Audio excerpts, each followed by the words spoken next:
Just a quick video how to replace the cabin air filter in a 2017 Golf R. I'm assuming that it's the same for all the Mark 7 Golfs, but I just wanted to show you what the cabin air filter looks like after 20,000 miles roughly.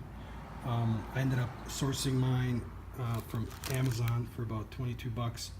You can see the model number right there if you want to order the same thing. Or actually, I'll post a link in the comments if you want to get the same thing.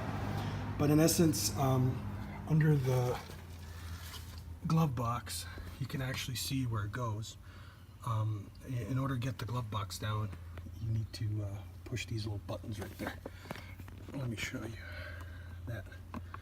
And then you push one on each side, and glove box comes down. Then you take the little plastic tray off right here, and it shows you which direction it goes in because of the lettering. And what you do is you slide the new one in, and then you clip it in place.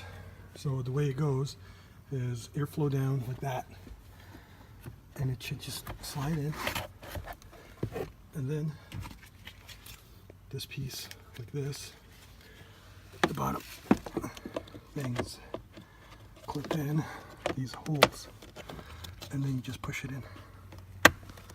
That's it. 5 minutes saves you about 30-40 bucks compared to going to the dealership. Questions, let me know.